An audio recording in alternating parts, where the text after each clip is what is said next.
Hello, everyone, and welcome to the Wrestling Experience. Happy Thursday to you all. And ladies and gentlemen, this is the post after WrestleMania edition of the Wrestling Experience. Tonight, we're going to rewind AEW Dynamite. We're also going to rewind WrestleMania night number one, WrestleMania night number two.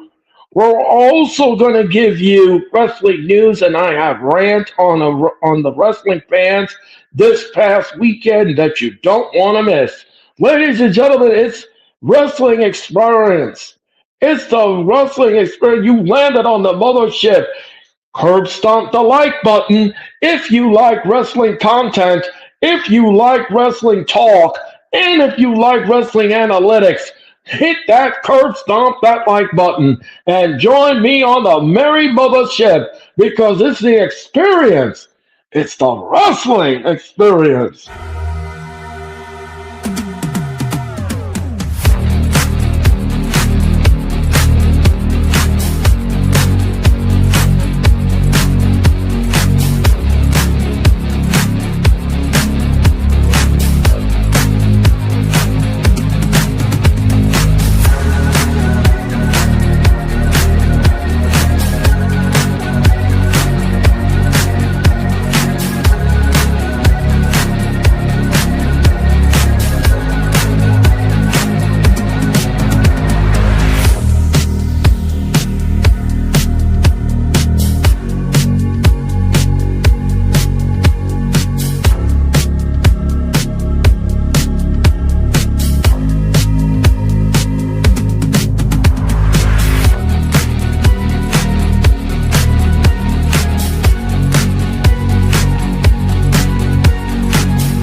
All right, folks, welcome back to the experiences. And I said before, I'll say it again.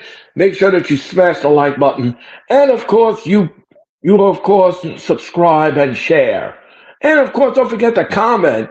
I love your comments, and I welcome them all. I welcome all opinions.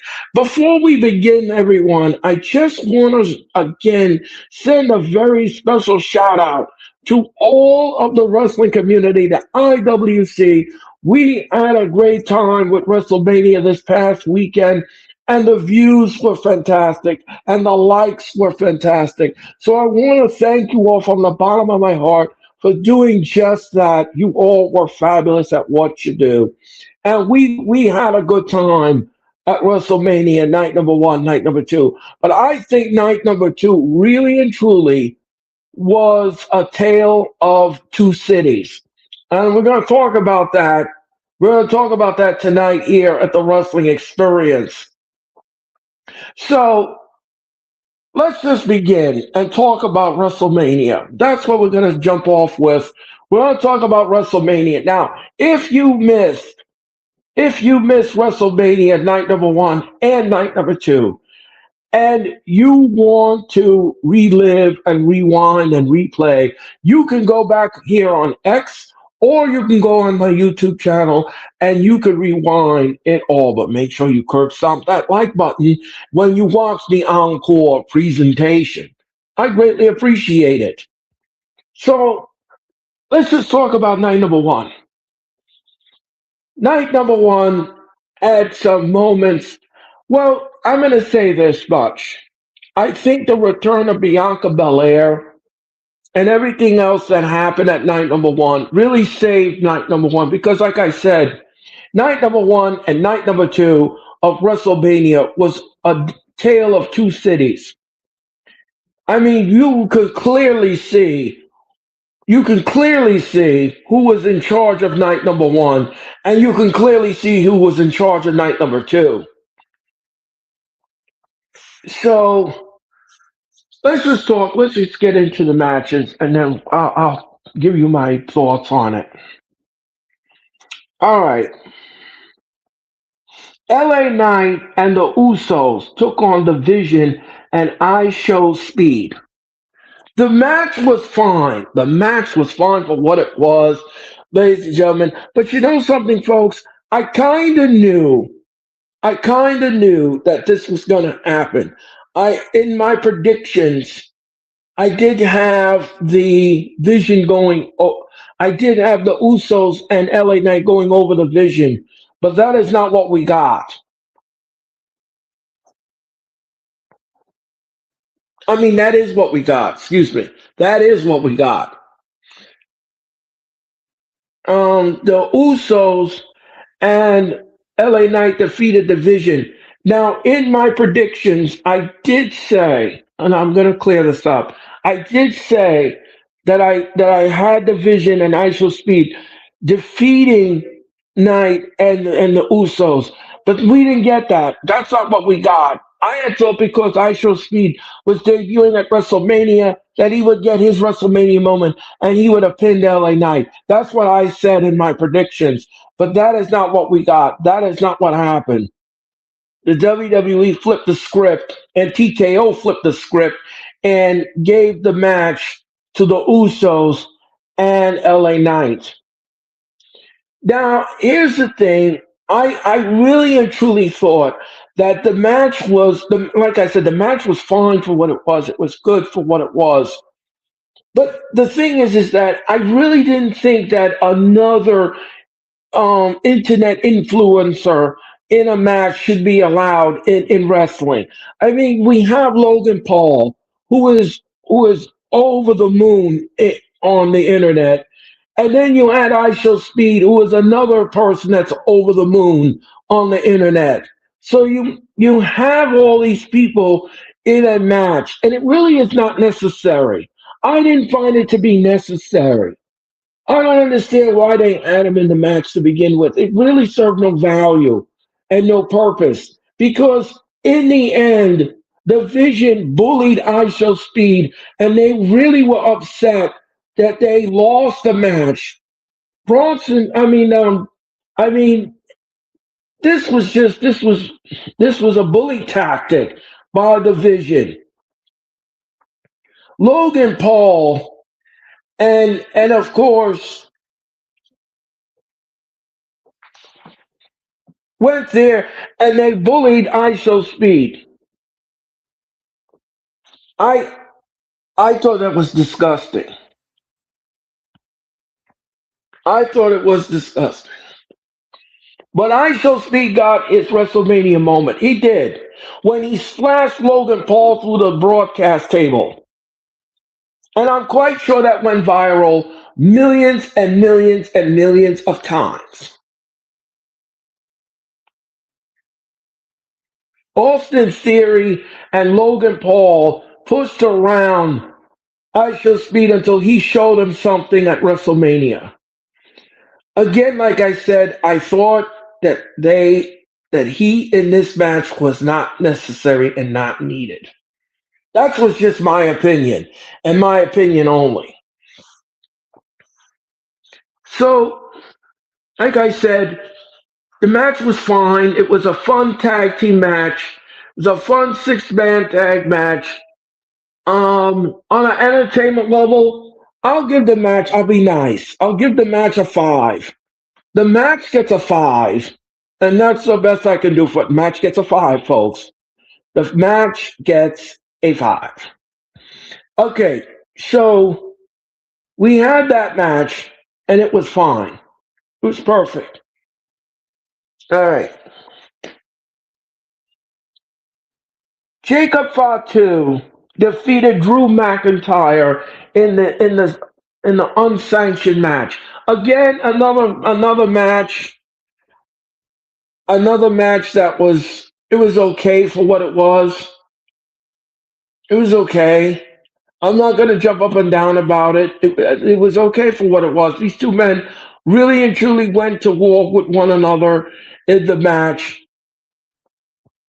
And I felt that some of the matches were rushed as well. I'm going to give you my thoughts on night number one after I go through the matches.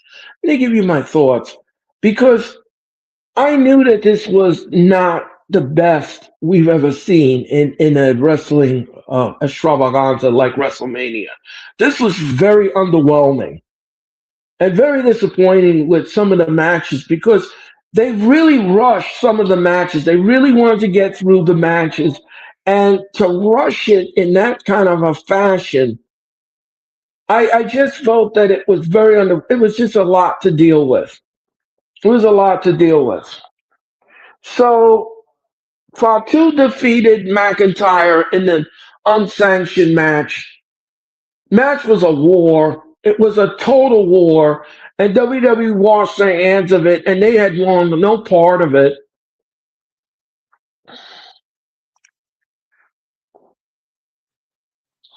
Okay. Paige and Brie Bella. Now, this was another return. This was another return. This was another return. Paige returned to the WWE after signing a multi-deal with the WWE. She returned Paige because Nikki Bella and Brie Bella were unable to compete in this match. However,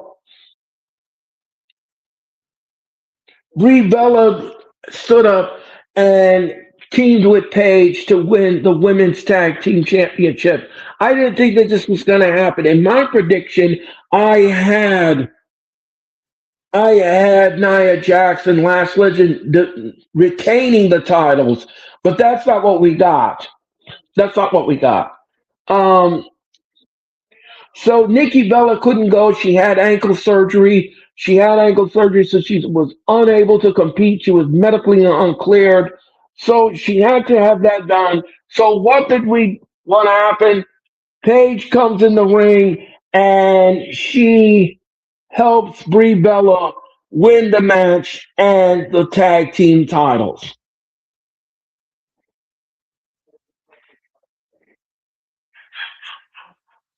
What's up, Jeffrey? How's it going tonight? Hit that like button, Jeffrey. Thank you so much for your time. And then he's such a loyal soldier, Jeffrey is. Um, so all right, so we had that match. The women's tag team belts changed hands at WrestleMania. All right. Becky Lynch, and AJ Lee took on each other for the Intercontinental Champ, and this was great. This was great by WWE. This is going to end this feud, and I was so happy with this. AJ is going to take some time off and away from WWE. I believe I think that's what's going to happen here. She's going to take some time off, and that's fine. That's fine. I don't have a problem with it because I didn't want to see this again. I didn't want to see this again. And Jeffrey said, "So glad Paige is back." Yeah, she came back at WrestleMania. So AJ, and Becky Lynch took on each other. The match was fine for what it was. Becky again cheated to win the match, and she wins the belt back. The plain hot potato with the title. They wanted Becky to. They put the strap back on Becky, and that's what they did at WrestleMania. So Becky Lynch wins the match after she cheated. Um, yeah, the feud is over with. Yeah, I'm glad. I'm glad because I didn't want to see this again. I don't want to see this again. This was not something we needed to dial back. It was not something we needed to dial back. And Becky Lynch now is the new Intercontinental Champion. As far as the entertainment level is concerned, I'll be nice. I'll give the match a 4. The match gets a 4, and that's all I can do for it, folks. The match and the entertainment level gets a 4. And that's the best I can do for it. I don't want to see that again. I really didn't.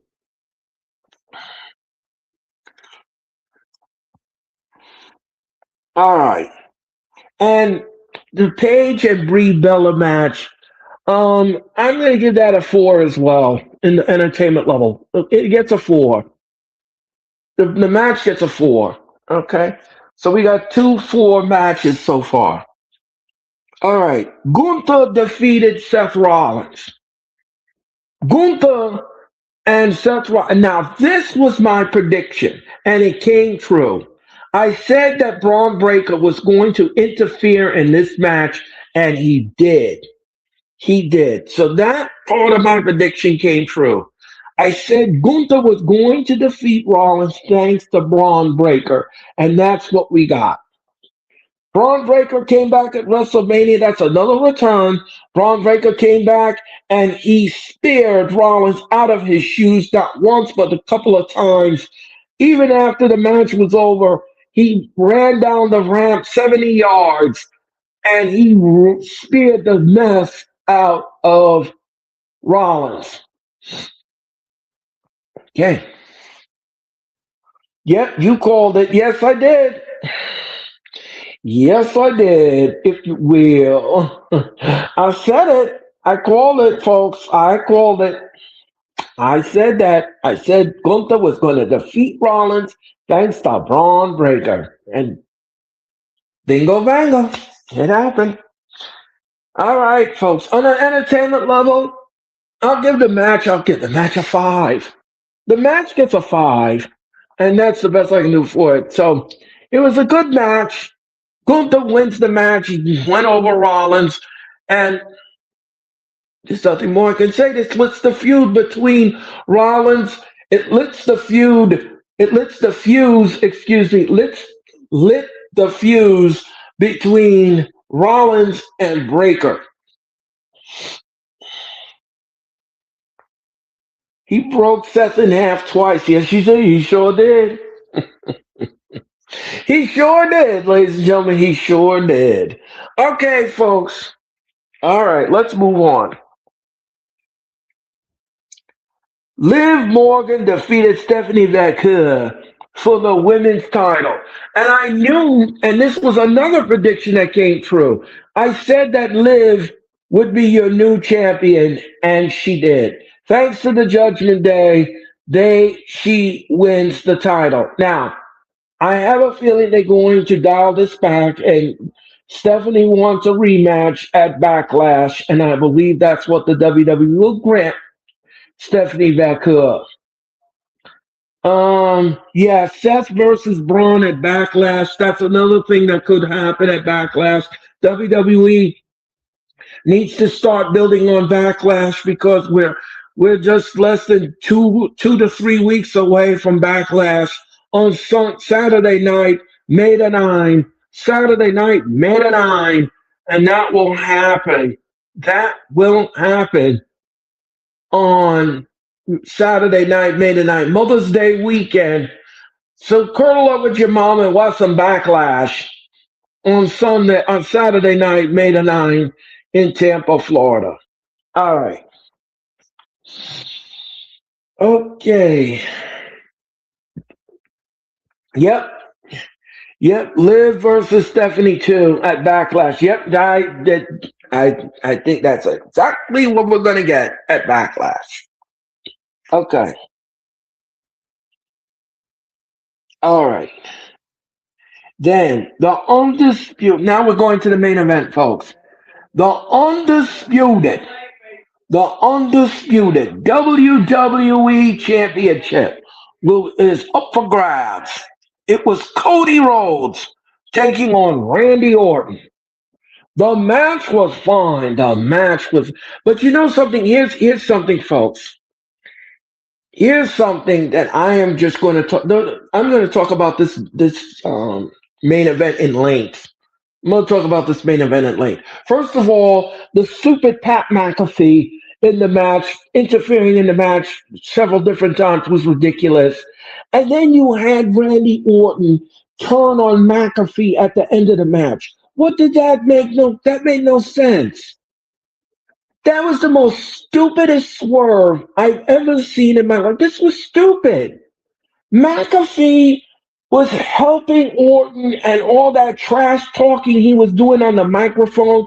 And then all of a sudden, you had Orton turn on McAfee and give him an RKO because he came out in a stupid red shirt and he had a stupid neck brace on, and he was the official after Charles Robinson was RKO'd. I mean, this was dumb. This was dumb by the WWE. This was absolutely dumb. This was a dumb booking decision. I don't know. I'm telling you, folks, there was a tale of two cities here at WrestleMania. And I'm going to explain to you what I mean by that. But this was a dumb booking decision. This was dumb. Yeah, he turned on him because he couldn't the three count. Yeah, well, I mean, Cody kicked out. What did you want? Cody kicked out. Cody kicked out. And after the match, Cody suffered a nasty eye injury. If you saw the viral video, folks, of Cody Rhodes' left eye and that gash that was over his eye, and his eye was closed shut. Randy Orton punt on Rhodes in the head. He punted him in the head, which means, ladies and gentlemen, we will probably get a rematch. Orton is going to go to Nick Aldis and says, I want a rematch, and we're going to have it at Backlash. Don't shoot the messenger, folks. That I'm just telling you. That is what we're going to get at Backlash.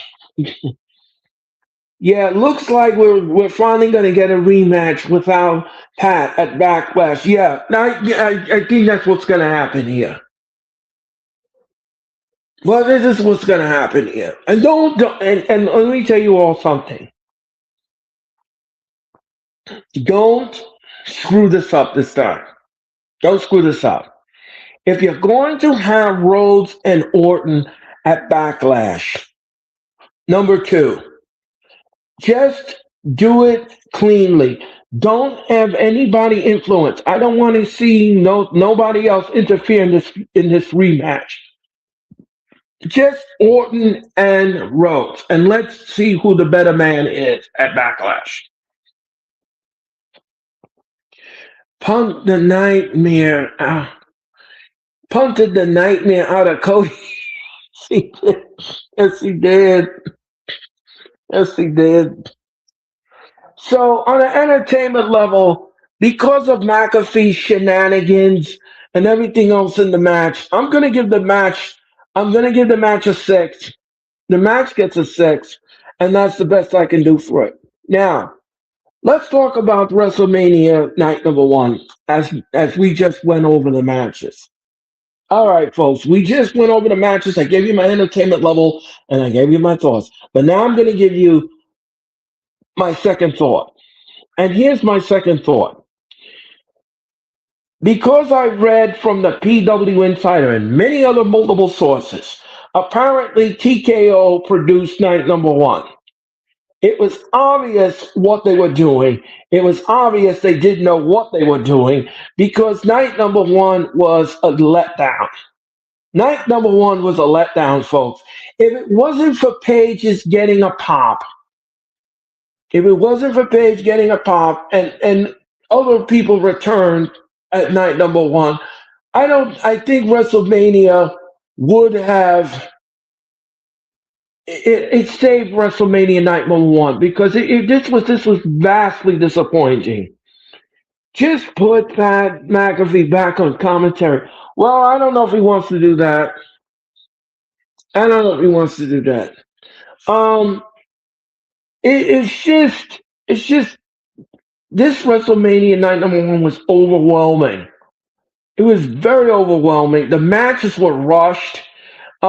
It just had no sense of feel to it. It had no WrestleMania vibe to it. Night number one had no WrestleMania vibe to it. It had no vibe. It had no vibe. It was just like the matches were going through the motions. They just put it out on stage and hope for the best. And that's the way it felt. That's the way it felt to me. The matches were rushed, poor vibe. It was just no bueno. It was just no good. Night number one was really no good. Yeah, night one wasn't good. Wasn't that good? No, it wasn't. It wasn't that good. It wasn't that good. It had a poor vibe to it. It had a poor WrestleMania vibe to it. There was no. Some of the matches had build to it, but then there were some that didn't have build, and it was just there. The matches was just there, and it just had no WrestleMania type like angst or excitement or bite or some like a big fight feel to it. It's just like it just wasn't the fit that I'm used to for WrestleMania. Yeah, night two delivered, and we're going to talk about that in a minute. Night two delivered, and we're going to talk about that because, like I said, folks, this was Tale of Two Cities. So, RK on TKO produced night number one, and they failed at it. They failed miserably at it. It was not a good night for nobody. And like I said, the matches were rushed. The matches felt it had no WrestleMania buzz to it, and it had no vibe. It really had no vibe. Really. So what I did was is I went back and thought about this, and I thought about this long and hard. And after speaking to several fans and speaking to several different people over the internet while I was going through what I was going to say here tonight, I'm going to tell you right now, folks. I'm going to give WrestleMania night number one. I went from a B. I'm going to bring it all the way down to a C minus. So WrestleMania night number one got a C minus from me, and I'm sorry, but it just did not. It didn't deliver. It wasn't a WrestleMania vibe. It wasn't a WrestleMania vibe. Yeah, Jeffrey gave it a C. I gave it a C minus. I gave it a C minus. It was just no good. It wasn't good. Had no vibe to it. Had nothing. It was just going through the motions. And the matches were rushed. Some of the matches were rushed and we're like, hurry up, get this out, get this out, get this out, hurry up. It's like, sorry, guys. Yeah, there you go, Jeffrey. Yeah. No bueno. No bueno. Nah. WrestleMania, if you will, had no bueno. So that was my thoughts, folks, on WrestleMania. That was my thoughts.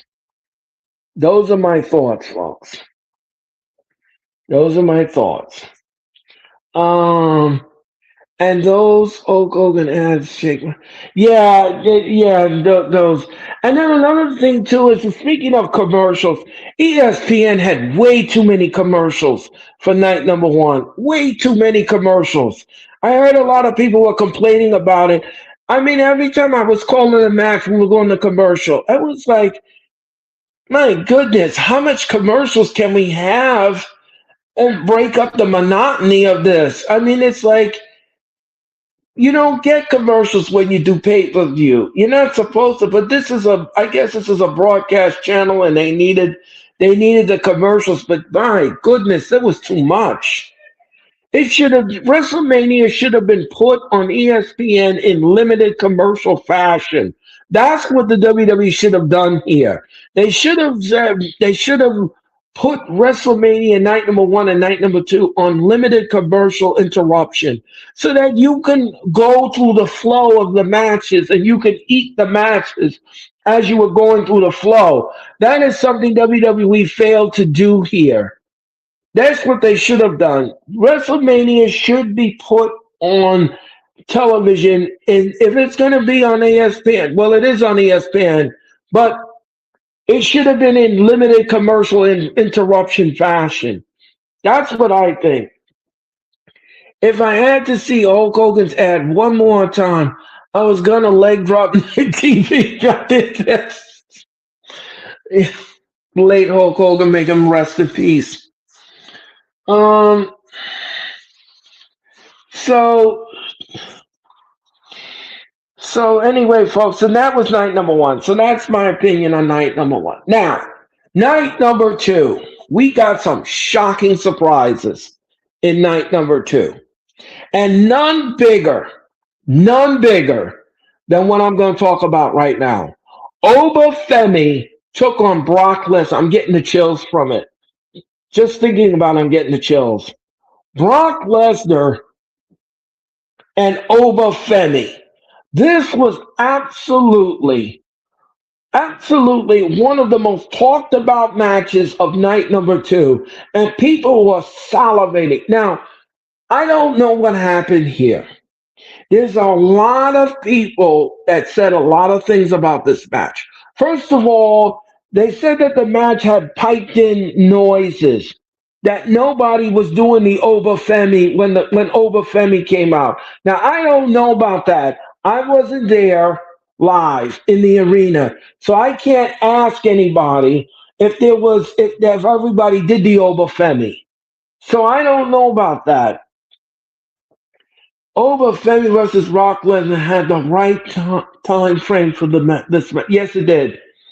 So this kicked off WrestleMania. Over Femi and Rock Lesnar kicked off WrestleMania, and it was broadcast on ESPN. Not it was not only was it on the app, but it was on the regular ESPN TV. So Over Femi comes out. Over Femi comes out, and again, like I said, people said that the WWE did pipe noises on TV because nobody did the Obafemi. Now I don't know how genuine that is. I don't know if that's true or not. I don't know if that's true or not. I'm trying to investigate it. Trying to talk to somebody who was there live. They are lying. I see the crowd footage. They're doing the Obafemi strut and doing it. Yeah, thank you, Jeffrey. I mean, they said that there was piped in noises. I don't believe it. I don't believe it. I don't believe it. I think that's a false. I think that's false. I I look back at the match. I look back at it on my TV. I look back at it. People were doing it. They were doing the strut. So for you all to put that viral video out talking about that they were not doing the Obafemi, you probably weren't even there. So how would you know? How would you know that they were not doing the strut? How would you know that? Let me tell you something. There is no arena. Listen to me carefully. There is no arena in this country that nobody will sit there. You don't mean to tell me, let's say, for example, I'll give you an example of an arena. Let's say the Golden Circle One Arena in Sacramento, California. Okay? Let us just say that WWE did a house show. Okay? It was a house show. We have about, I'm gonna give you a number. Let's say we have 17,000 people. You mean to tell me 17,000 people are gonna sit there silent when Obafemi comes out? You're nuts. You're nuts. You are nuts. You're nuts. Because Obafemi is so over as heck. When his music comes on, those people, and I'm telling you this now, I was in Madison Square Garden on March 31st, on March 30th. And I'm going to tell you something, folks. Everybody, all the 18,000 people that were in that arena were doing the Obafemi. There was not a soul who sat there and did nothing. Bobby, how's it going tonight? Obafemi match was fire. Yes, it was. How's it going, Bobby? Thank you for your comment. Hit the like button, Bobby.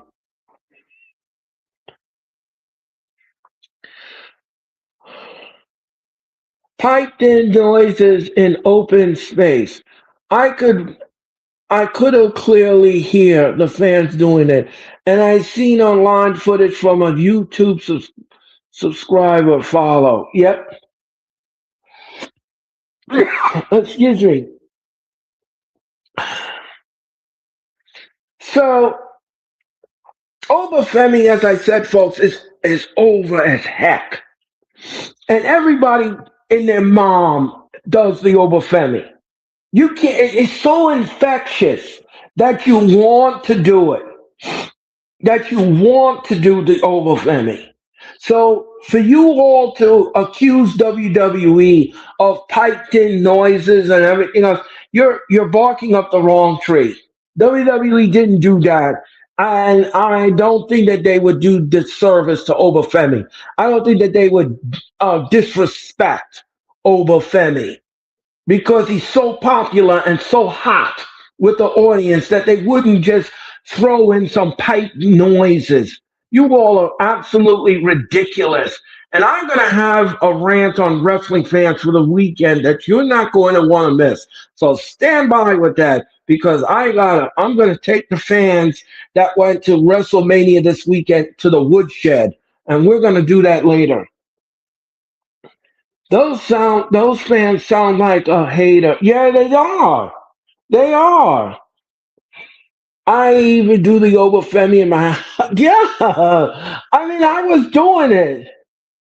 I was doing it. I was doing the Obafemi when he came out. When I called the match, go back and watch what I was doing. Go back in my archives and watch me do it while I was calling the match this Sunday night.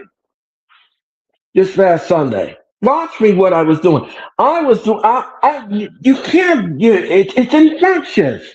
It's infectious, and it doesn't matter whether you know how to do it or you can't do it or what. It doesn't matter. It doesn't matter. It doesn't matter. As long as you're supporting Obafemi, it doesn't matter what it looks like. Doesn't matter what it looks like. Who cares what it looks like? Do it. Get out of your seat and do it. Even if you did it for 1 second and you did it, who cares? So, um, I mean, it's just like Jeffrey said. Fans are haters.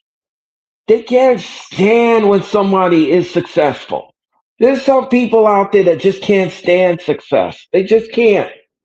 They just can't. They just don't know how to deal with it. So they have to hate on it. So right, agree. It doesn't matter how you do it. No, no, it doesn't matter how you do it. It doesn't matter. As long as you are having a good look, when he comes on you something like that, it doesn't matter what it looks like. Doesn't matter. Just do it. Just do it. Have fun with it. Do it. And no one is gonna judge you for doing it. Do it. So anywho, the match was fine. The match was great, folks. What we got out of this match, ladies and gentlemen, was pure shock. Brock Lesnar at the end of the match, folks, took off his shoes, he took off his gloves, and he bid the WWE WrestleMania crowd adieu. Brock Lesnar officially is retired from wrestling. And it's sad. It was a sad way to see Brock Lesnar. Now, as you all know, WWE has this track record where they take the wrestler that's going to retire and make them lose their last match. I think that was a disservice to them, but that's just my opinion. That is just my opinion. And what is it? Paul Heyman was shocked when over Beast. Yeah, he was shocked. I wasn't shocked. I wasn't shocked. Paul Heyman was shocked when he lost that quick. Yeah, he lost in quick fashion. The WWE made Brock Lesnar lose in quick fashion, ladies and gentlemen. And I thought that the match was going to be competitive, but it really wasn't. Overfemi stood tall. He stood up to Brock Lesnar, and he defeated him. But Brock Lesnar retiring was a complete shock, and it came out of left field. It really was. I wasn't expecting it. I was not expecting Lesnar to take off his shoes. I was not expecting Lesnar to take off his gloves, and I was not expecting Lesnar to bid adieu to the WWE fans. This was a most shocking moment of WWE that I will never forget. This was probably one of the most shocking things I've ever seen in wrestling lore. I don't know where this would rank in WrestleMania shockums, but this was absolutely a shock. This is a total shock. No matter how we feel about Brock Lesnar, he made Obafemi the next big. Yes, he did. And the WWE was accused of not creating new stars. They just made one out of Obafemi. Lesnar probably went to Triple H and Nick Khan and everybody and says, I want to lose the match. And they all agreed with Obafemi that he was, because this was my prediction. I said that Obafemi was going to defeat Lesnar, and he did. I was 5-0, folks, in predictions at night number two. 5-0. I went 5-0 on my predictions at WrestleMania, and I'm gonna just I'm just glad it wasn't Gunther. I'll accept this. Yeah, I'll accept this too. And I'm glad it was. Yeah, you're right. I'm glad it wasn't Gunther because I know that they played around with Gunther and Lesnar and this. I'm just glad that the WWE decided to give it to Obafemi. So Obafemi wins the match. He defeated Lesnar. Lesnar takes his shoes off, his gloves, and officially bids adieu to the WWE. Now, listen, I let me tell you something. I'm not a total fan of Lesnar. After what I've been reading behind the scenes of what he's done with this Janelle Grant thing and everything else, I'm not a fan of Lesnar. But I don't think he should have went out this way. I don't think he should have went out this way. I understand that Obafemi was going to win his match.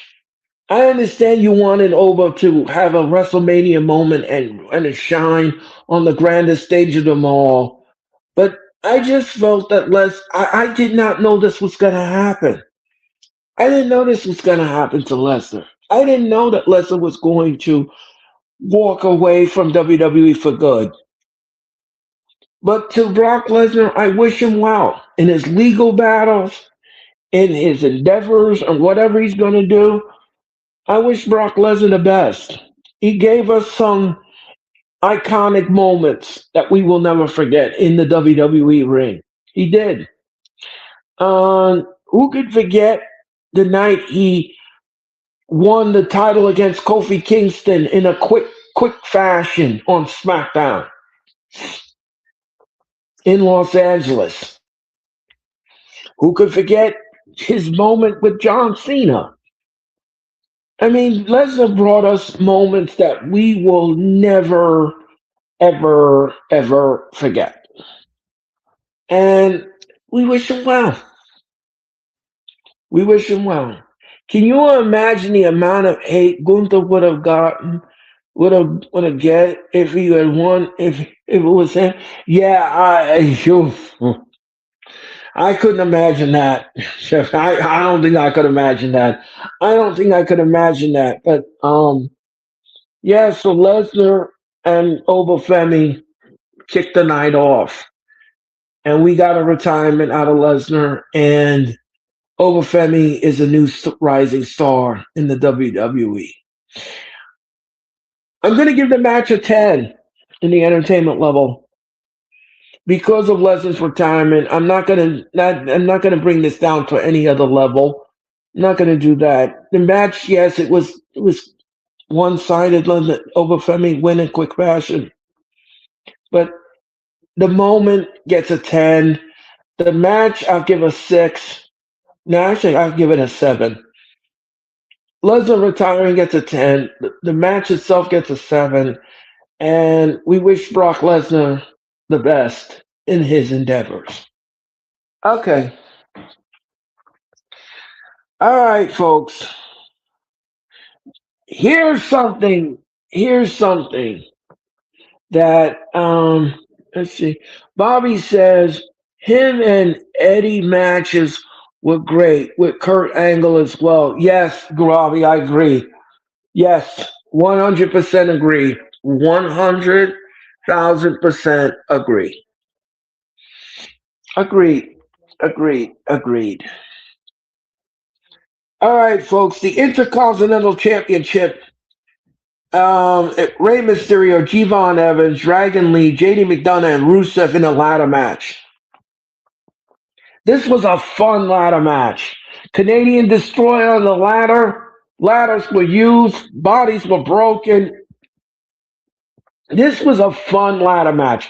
This was absolutely a fun ladder match. And I love ladder matches.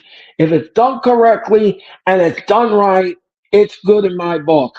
And this was absolutely great. Man, yes, it was a match of the night, except for one thing.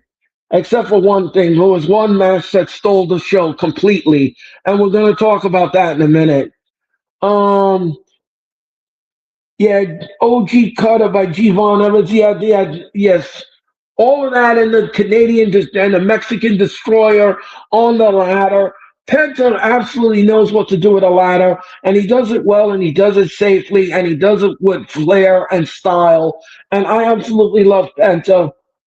I just love the way he was in this match, and he had others shine in the match. He made others shine in this ladder match. It was great. This was absolutely great. I loved the match. It was great. It was a fun ladder match. It was a great Intercontinental six-pack challenge. It was great. So, folks, on the entertainment level, I'm going to give this match a 9. The match gets a 9, and it was fun. Penta retained. Penta retained, and I said that in my predictions, and it came true. Penta retains here in the ladder match. Yes, smooth operator is Penta.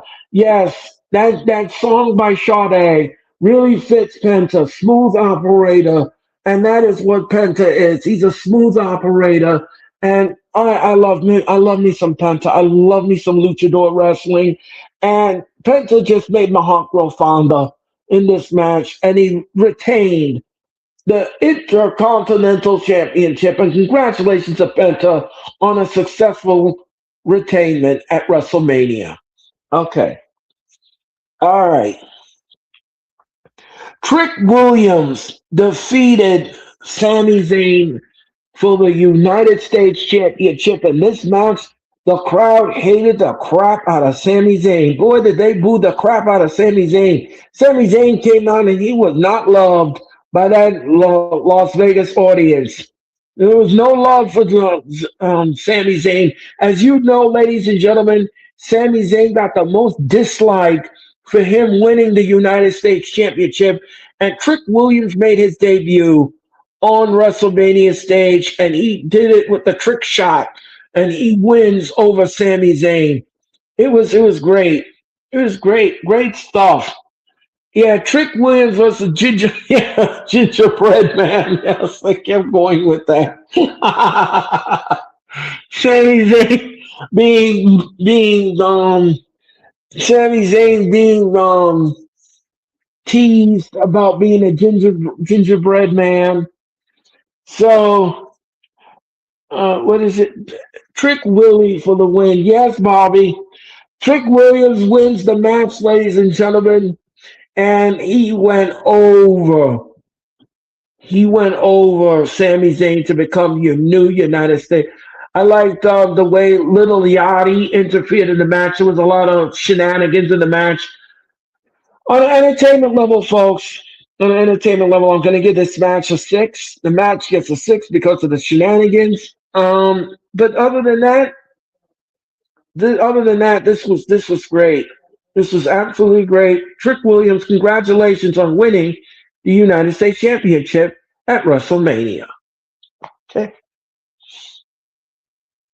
The Demon, Finn Balor, taking on Dom Mysterio. We haven't seen the Demon in over 4 years, and this was absolutely great. The Demon returned to dominate Mysterio, and Mysterio tried to get out of the match, but you know what, folks? The Demon had other ideas. The Demon had other ideas. Sammy was eating up the booze, though. Yeah, he was. He was eating up those booze. He was eating up the booze. He knew the crowd wasn't into Sami Zayn. They weren't really into Sami Zayn, and the crowd was just not. They weren't happy with him. They just wasn't happy with him, and Everything that he was doing with Trick Williams, they booed him. If he hit Trick Williams, he was booed. So that's just wrestling fans, folks. Yeah, Dominic put his foot in his mouth and got the demon. Yes, he did, if you will. So the demon comes out, ladies and gentlemen, and he took on Dom Mysterio. And let me tell you something. So I forgot to. Let me just go back for a second. Some of these matches at WrestleMania night number two, the pinfalls were done. Some of the matches were done cleanly, and I was absolutely floored after I kept preaching over and over again that the WWE is allergic to clean finishes. Well, we got a couple of them, and I was very surprised at that. I'm very surprised at that, and I can't believe this. I'm just in God's. I'm absolutely floored that the WWE turned around and did some clean finishes because there's nothing wrong with it. There's nothing wrong with a clean finish. There is nothing wrong with it. So, uh, yeah, so the Demon wins the match, folks, over Dom Mysterio, and this was great. This was great. The Demon reigned supreme at WrestleMania. So congratulations to Finn Balor slash the Demon on your win at WrestleMania over Dom Mysterio. Okay, all right. And on an entertainment level, I'm going to give the match a seven. The match gets a seven, and that is the best I can do for the match gets a seven, folks. And it was good. It was good. Dominic still got what he deserved. He messed with the demon. So Rhea Ripley, just Rhea Ripley and Jade Cargill for the WWE Women's Championship. This was another good match. Yeah, yeah, right too. They heard Earl and says, "Let's make Earl happy with clean finishes." Yes, they did. Yes, they did. Yes, they did. Will. Listen, they must have heard this broadcast because I'm sorry. Before I talk about the Rhea match, I'm sorry, but here's the thing, folks. There's nothing wrong with a clean finish. There's nothing wrong with it. Stop being allergic to it. Don't be allergic to clean finishes. There's nothing wrong with it. There is nothing. I grew up on clean finishes, folks. That's what I grew up on as a wrestling fan. As you all know, folks, I've been a wrestling fan now for 3 decades, and I'm going to tell you something. For 3 decades, I have grown up on clean finishes. I grew up on clean finishes, and that's what we need in this time and era. All right, folks. All right. Rhea Ripley took on Jay Cargill. The match was all right. Meechin and B-Fab come outside and they want to interfere in the match. They want to mix it up with Rhea Ripley. They tried to help her, and well, it just didn't work. It just didn't work. Rhea slipped through, gave the riptide, and we got a new champion. Now, here's the question I have. So I guess Rhea Ripley is going to be on SmackDown now, and they're going to keep Raquel. I mean, they're going to keep Liv on Raw. So Rhea is going to SmackDown as your women's champion. Um, I was so impressed how Jade improved in the match. So happy with her pacing. Yes, I agree with that, Jeffrey. I agree with that. I agree with that wholeheartedly. Dro, how's it going, Dro? Dro, my bro. How's it going, Dro? How's it going tonight, Dro? Nice to see you again. Missed you. Loyal soldier Dro. Thank you so much for your comment, Dro. Hit the like button. Um, how did you like Rhea wearing white instead of? I didn't have a problem with it. I didn't have a problem with it. It's going great. It's going great. Long time no see you. Yeah, I know. Long time no see, Dro. Long time no see. Jeffrey said, Dro, what up, bro? Yeah, yeah. How did you? Yeah. I read that. Okay. All right, folks. All right. So Rhea Ripley, I forgot. What did you just? I forgot. Just, oh my God, Jeffrey, you're so bad. Jade versus Rhea was great. Yeah, it was a great match. And like Jeffrey said, I like the way she had her time down and everything else. She's starting to improve in her wrestling because when she first started out, she was all over the place and she wasn't her timing was off and everything else. But she really and truly honed her own in the match. At the end, when the smoke was cleared, Rhea is your new champion, and she will be your champion on SmackDown going forward. And this is this was great. This was a great match. This was a fun match. This was a great match. And I knew Rhea was going to win the match. I knew it. I knew Rhea was good. Like I said, folks, on night number two, I was 5-0 in predictions. I was 5-0, and I was right. Um, all she had to do was take her time, and we see the results. Yes, exactly. You don't have to. There's a saying that goes, um, "Work smarter, not harder," and I think that rings true for Jade. The match was great. I'm gonna give the match a six. The match gets a six, and this was absolutely this was a good match. This was good. Jade Jade of course took on Rhea and Rhea wins the match after she wins the elimination chamber and now Rhea is your champion on SmackDown. Congratulations to Rhea on your championship win at WrestleMania. All right. All right, folks. All right. Jade carried that match. Yes, she did. Yes, she did, Jerome. She did carry the match. You're right. She did. She did. Earl, did you talk about? No, no, I didn't talk about that yet. Bianca Belair came out on stage.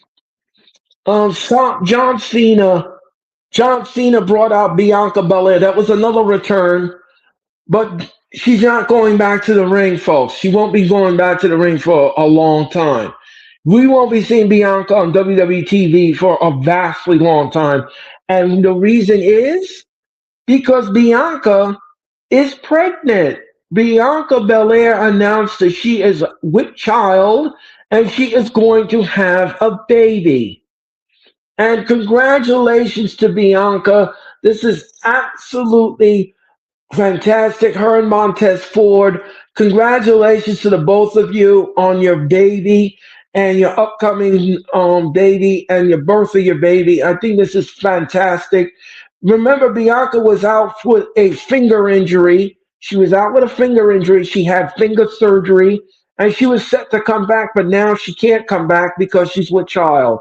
So Bianca's going to be on the shelf for a vastly long time, and we won't be seeing it. But again, congratulations, congratulations to Bianca Belair and Montez Ford on the birth. I mean, on their upcoming baby. Yeah. Why all this? Why all the sisters got to get pregnant at this? No. Oh, Naomi had her baby already. Yes, she did. Yes, Naomi had her baby already. Congratulations to them. Yep. Congratulations to them. All right, folks. Let's talk about the main event of night number two. Roman Reigns took on CM Punk. And folks, this match was flawless. The match was fantastic. Now, this was the match of the night for me. The main event of WrestleMania, and for the first time ever in Roman Reigns' life, he didn't have his cousins, the Usos, come out and help him. There was no bloodline. There was nothing. Roman went out on his own, folks, and took on CM Punk for the first time ever without outside interference.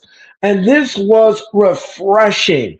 This is what I was craving for Roman to stand on his own and get and if he was going to win the title, stand on his own and get his flowers. And Roman deserves a lot of flowers here. He really and truly honed his own against CM Punk in this match. The match was fantastic. The match was fine. These both men went back and forth and back and forth. It was like a tennis match. There was no stupid ref bump. There was no nothing. This was absolutely one clean. A great finish to night number two. This was great. This was great. This was great. Yeah, WrestleMania would have been an F. Yeah, well, yeah. OTC got the bag. Yep, he certainly did, Bobby. Yep. Uh, yeah. So Roman Reigns and CM Punk took on one another, folks. And this, again, like I said, was absolutely fantastic. The match was fantastic. The match was fine for what it was. And I loved it. Roman wins the belt. He took it off of CM Punk in a clean finish. And this was great. At the end of the match, Punk was about to go to sleep on Roman. He collapsed in a heap. Roman took advantage, gave him the spear, and we have a brand new champion crowned at WrestleMania. This was great. This was great. This was a match of the night for me. This did it for me, folks. It did it for me because I have been complaining about Roman Reigns' matches ever since I've done the wrestling experience. And every time I call a Roman match, I always put a disclaimer to the match. And I always did. I always did. Every time I did a Roman match, there was always a disclaimer. And I always put it next to the match. And but I didn't need to do it this time. I didn't need to do it this time. And apparently, Roman will be full time going forward. It looks like Roman is going to sign a full time contract with WWE, and it looks like he's going to be full time now. This was good. This was really good stuff by the WWE, and let us hope and pray that this keeps it up and we keep this new Roman because I like this new Roman. I really and truly like this new Roman Reigns. I like the way that they are not, he doesn't need the bloodline, he doesn't need any help. Roman can stand on his own and wrestle. And that is what I'm craving for. That is what I'm craving for. And I hope that this title run is something worthwhile and meaningful and not the same old, same old. I don't want to see that. I want to see WWE think outside the box and give Roman clean finishes and matches and have him retain. You're going to have him retain clean. No more outside interference. Don't shove that down the audience's throat. Don't do that and just keep it the way it is. Keep it the way it is. Ladies and gentlemen, he's good. He's not going to keep it. He's not going to keep it for 1,360. No, he won't. No, no, no, nope, no, he won't. Over versus OTC would be a great match at the end of the year, bro. What do you think? I agree with that. I agree with that. I don't have a problem with it. As a matter of fact, if you want to build that up, I would build that up for SummerSlam. I would build that up for any time in this year. I wouldn't have a problem with it. I wouldn't have a problem with it. And if you do it at SummerSlam, that'd be great. That'd be great. And I don't care what night it was. I don't care if it was night number two or night number one at SummerSlam. I don't care. I don't care. Either way, it doesn't matter to me. Exactly. Yeah. I don't care what it is. I listen. If you build this up towards SummerSlam and you give it to us at SummerSlam, I don't care whether it's night number one, night number two. I don't give a crap. I don't care. Just bring it on. Excuse me. The ruler versus the tribal. Yep, yep. Because if you know, Obafemi came out on Raw and he served notice to every champion in that locker room. He's coming for you, and I don't have a problem with it. I don't have a problem with it. As long as you build it up correctly and you don't stick dumb things in the feud, it'll be good. It'll be good. Just don't do the dumb things. Don't stick stupid people in it. Just keep it building, keep it hot, keep it building and building and building until we get to SummerSlam. Or if you don't do it at SummerSlam, do it something big. Do it at something big. But I would like to see this at SummerSlam. Maybe that's something that will draw the audience in. That'll draw that audience to Minnesota. Uh, yeah, especially if it's the next big thing. Give me my money. Yep, yep, yep. I agree. I agree. I agree. All right, folks. So that, ladies and gentlemen, was WrestleMania night number two.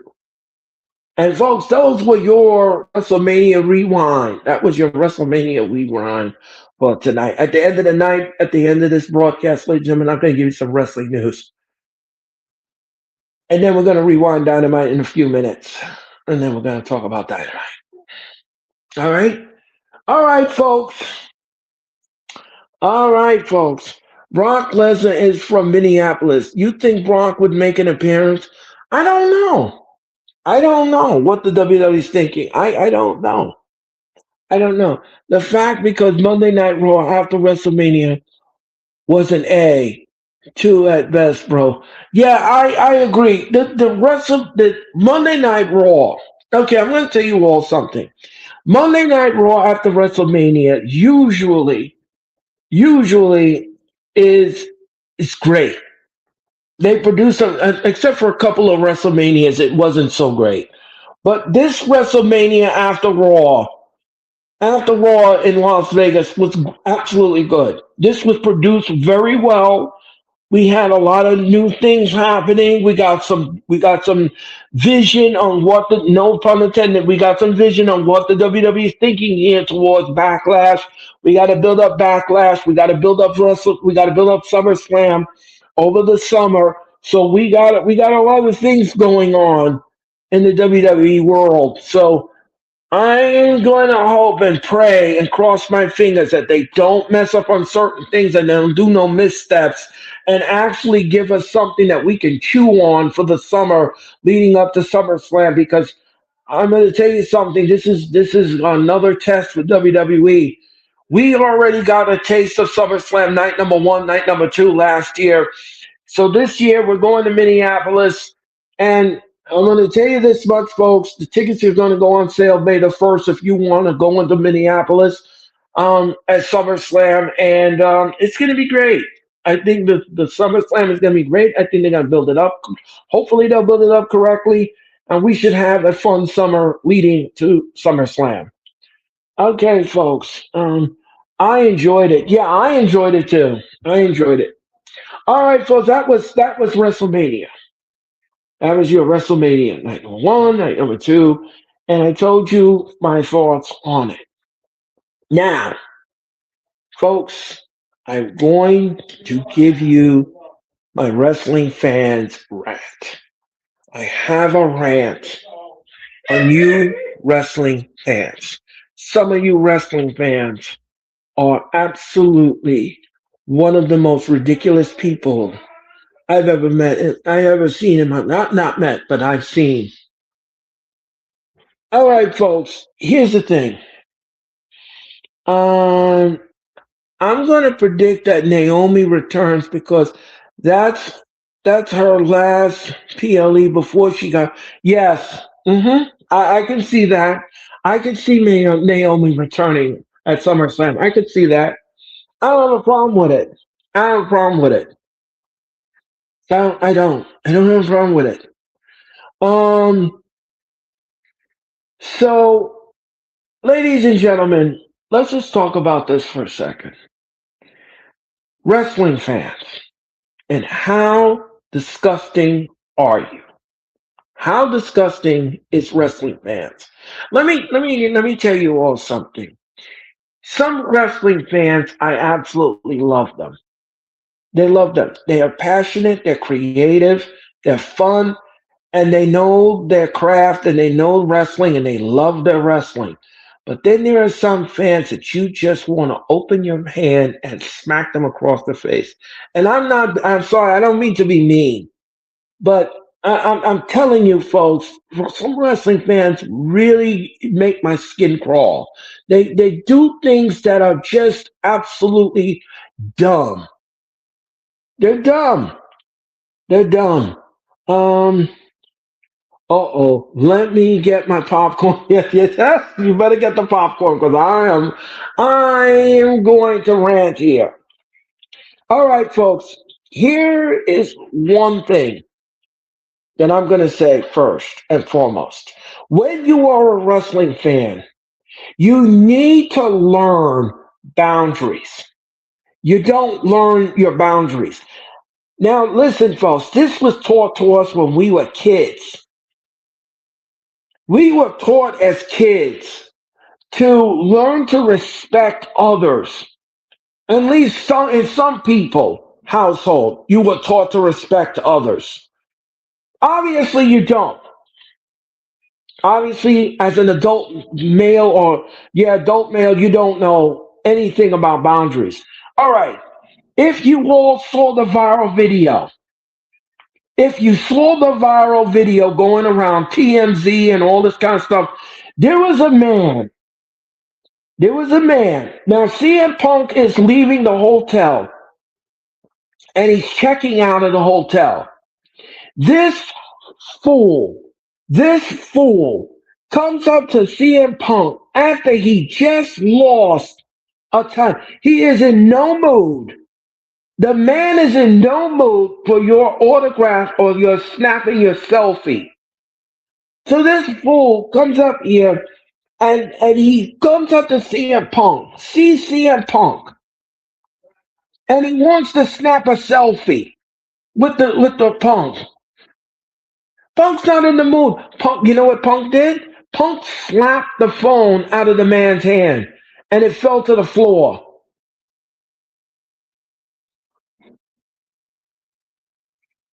If you're talking about CM Punk, excuse me, talk to them. Yeah. So here's the thing that I don't understand. Why does people have to be an ass? Why? I'm sorry, I don't mean to be mean, but why do you all have to act like asses when it comes to wrestlers? Why? Why can't you just give boundaries and leave people alone? People, WWE talent was complaining about how security was so laxed at the hotel. They were swamping them. And I saw videos of people. They were going after Rhea Ripley. They were going after Penta. They were going at these people were going like they never seen these people before in their lives. And they were like vultures. You people are disgusting. These are human beings just like you. They bleed the same way just like you, except there are difference. One's a man, one's a woman. And you people are acting like you've never seen these people before and you're going bananas.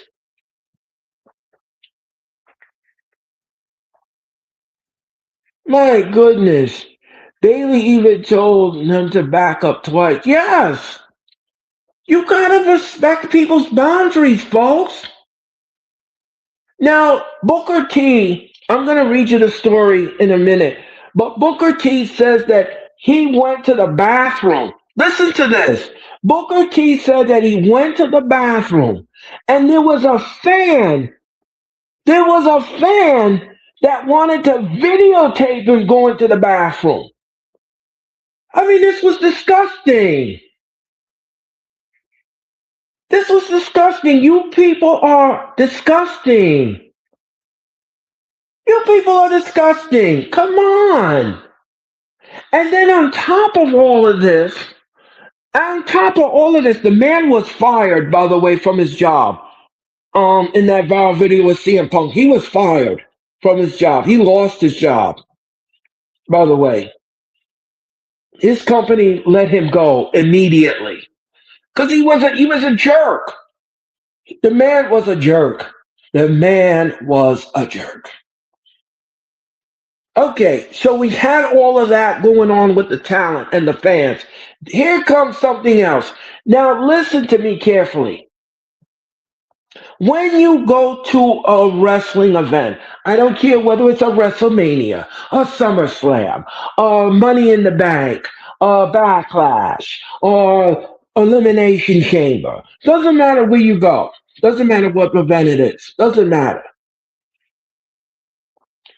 He's lucky CM Punk didn't punch him. Yeah, he's lucky. Um, when you go to these events like Backlash and you go towards and SummerSlam, I'm going to tell you all something. Okay, when you pay for your floor seats, you are supposed to sit in chairs that are assigned to you. You don't sit anywhere else in the arena that you're not supposed to be sitting at. If your seat is in section 102, that's where you're going to sit. If your section is 5, you sit in 5. Okay. Some fans in Allegiant Stadium were arrested. And why were they arrested? Because they tried to steal chairs that didn't belong to them. What is wrong with you people? What is wrong with you people? Like, come on now. You're stealing wrestling chairs off the arena floor that you didn't even pay for. And on top of that, you're gonna have to spend the money to ship that from Las Vegas to wherever you live. You didn't think about that one, did you? You people are out of control. You people are out of control, and you disgust me as a wrestler. I'm embarrassed. I am an embarrassed. I'm embarrassed as a wrestling fan, and I'm a respectful wrestling fan. I respect the business. I respect people's boundaries, and I respect others. And I'm embarrassed as a fan. I'm embarrassed to listen and look at the crap that you all were doing over the weekend. You can't do things like that. Why in the world would you go onto a big event like WrestleMania? You spend all that money on food, airfare, merchandise, the seats, everything, and then you go and get arrested? How dumb are you? How dumb? How unintelligent are you? Come on. I'm going to spend all that money and then get arrested because I'm stealing from the arena and I'm not supposed to? And that's not my seat? Come on, guys. Come on. You gotta grow up. You really gotta grow up, guys. Really and truly, that is just no. Nah. No, no, no, no, no, no. You can't do that, guys. I mean, that's so embarrassing. You're sitting up there, you're taking steps. There was one guy on the video. He's trying to walk out with 7 different seats. He's walking out of the arena with. Where are you going with that? You didn't pay for those. I mean, this guy with I saw people were trying to leave the arena. Security was stopping them all over the place. Oh my God. Earl, I seen fans get so drunk. He tumbled over some of the. Oh yeah, I saw that too. That's another thing too. That's another thing too. CM Punk is turning into something else. Yeah, he is, bro. Some of them as some of them are so big. Yeah, that's I don't know. These WrestleMania fans are out of, yeah, they are. They're out of control. Bobby said, bro, the food at WrestleMania looked terrible. Did you see that? Yeah, I saw that, Bobby. I saw some of the food, and the food prices were absolutely ridiculous at WrestleMania. I mean, they were charging fans $42 for bottled water. $42 for a bottled water. And $148 for a tomahawk steak platter. I mean, that was outrageous. That was outrageous. The food looked dry too. Yeah, it didn't look good. It was just mm-mm. I wouldn't spend that kind of money. For $148 for a tomahawk steak platter. That's ridiculous. That's outrageous. That's overpriced. And you get to take home the bone because it had a WrestleMania stamp on it. I mean, come on, that's ridiculous. That's ridiculous. Damn, give me some fresh pizza and a gumbo. Yeah, yeah, yeah. I mean, it was just, folks. I'm sorry. I don't mean to get off my soapbox, but you fans really and truly need to grow up. You really and truly need to grow up. And I'm sorry. You can't do this to wrestling. You can't do this. You got to respect this business and you got to respect the talent that goes with the company. You really and truly have to do that. You can't just do that to people. I mean,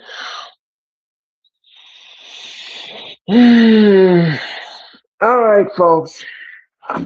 That was my that was my little rant about wrestling fans. Just embarrassing. Yeah, it is. It's embarrassing. It's embarrassing. Listen, I respect people. I respect this business, and I respect wrestling. But when you do things like that, folks, I have to once in a while come out and give you my thoughts on it. Wrestling fans sometimes are good. They're good people. Now, I'm not saying everyone is bad. There's good and bad in everyone. But when you have people like these who come out, shout, bro, keep it up, keeping it up. Yeah, thank you, Bobby. When you are a wrestling fan, you gotta learn to respect people's boundaries. You gotta respect people's space. You don't violate someone's space by sticking a camera phone in there so that you and your friends could look at it and your friend telling you to do it. You don't need to stick cameras in people's face, especially if they ask you politely the first time not to do it. There are places where you can do those things, like WWE World and other signing appearances. You can do all of that there when they do those sign-ins, or even Fan Fest in the Javits Center if they're there.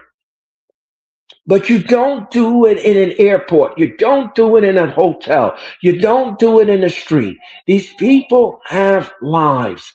They need to be left alone. They travel all over this country to entertain people. They go through terrible things sometimes, and you don't know what their journey is. You don't know what they go through on a daily basis. So you have to respect them. You can't just go there and violate someone's space because someone told you to, or you just had the flavor of the month and you felt like it. Can't do that. You can't do that. And don't even try to do it in Minneapolis. Don't even try to do that shenanigans in Minneapolis because you will be put in jail. You will be put in jail. And if you do get a night in jail, it's your fault. It's your fault. You don't steal from an arena. You don't do anything. You're there to watch an event. Watch it. Watch it. Relive it. Rejoy it. That's what a wrestling fan's supposed to do. That's what we're designed to do as wrestling fans. We are here to enjoy the moments, the action, the surprises, the shock and awe. That is what a wrestling fan does. That is why my show is called The Wrestling Experience, because I have experienced things over my lifetime in 3 decades. Let me tell you something. I'm going to give you another story here, folks, before I continue. When I was in WrestleMania, all grown up, I saw wrestling fans. I saw celebrities. I saw wrestling. I saw the talent. Did you think I went bananas and stick a camera in their face and wanted? No.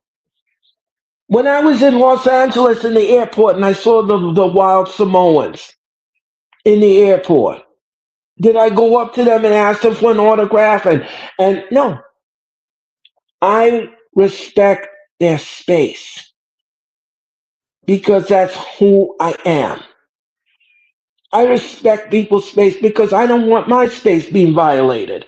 I don't want my space being violated. I don't want somebody sticking a camera in my face and want to snap a picture. You all have to learn to respect people's boundaries, respect people's time, and respect this business. Because if you can't, then you should not be a wrestling fan. And that is the truth. How embarrassing to get fired from something that could have been avoided. Yeah, well, that's his fault. That's his fault. You went there, CM Punk is checking out of a hotel. Leave him alone. Leave him alone. Leave the man alone. You all are obnoxious. This man was obnoxious. He was obnoxious. Now you can sit at home and watch WWE TV because you don't have a job anymore to go to the event. And whose fault is that? Yours. All right, folks. All right. Let's get to some wrestling news, shall we?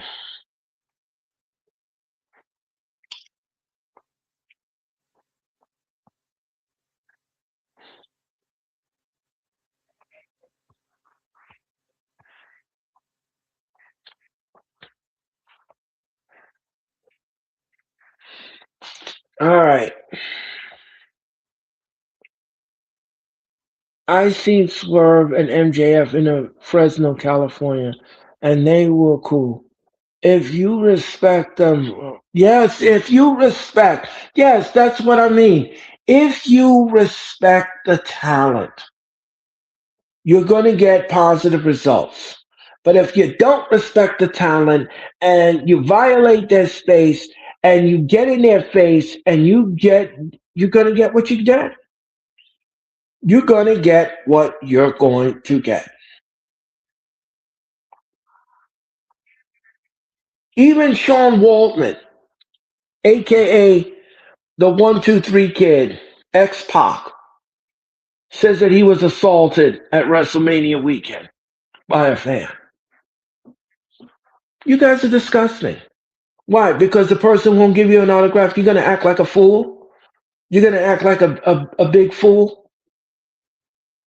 People need to grow up. You people need to grow up. Seriously. You got some issues that you need to address. Facts. Yep.